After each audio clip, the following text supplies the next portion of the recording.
Hello' বন্ধুসকল, এটা কথা, যেতিয়া মই প্ৰথমতে মদ পান কৰিছিলোঁ তেতিয়া মই নিজৰ চকুতে নিজে বহুত সৰু হৈ গৈছিলোঁ আৰু মই মদ পান কৰি এৰি দিম বুলি সিদ্ধান্তও লৈছিলোঁ।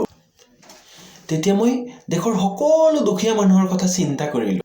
এই দুখীয়া খেতিয়ক যিবিলাকে আঙুৰৰ খেতি কৰে, সিহঁতৰ কি হ'ব? আৰু মদৰ ফেক্টৰীত কাম কৰা দুখীয়া মানুহবিলাকৰনো কি হ'ব? বাৰত কাম কৰা ৱেটাৰজনৰনো কি দশা হ'ব? বেচেৰি বাৰত ডান্স কৰা নাচনীজনৰনো কি দশা হ'ব?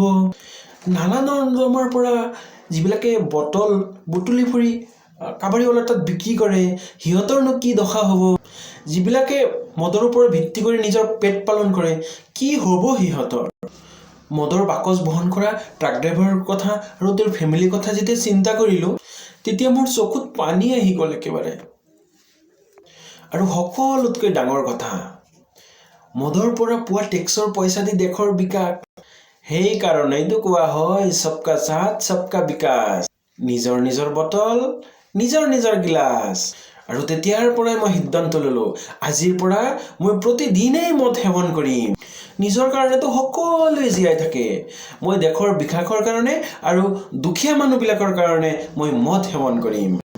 মোৰ মনত এটাই কথা, জিঅ' অৰ জিনে দো, পিঅ' অৰ পিনে দো। Thank U.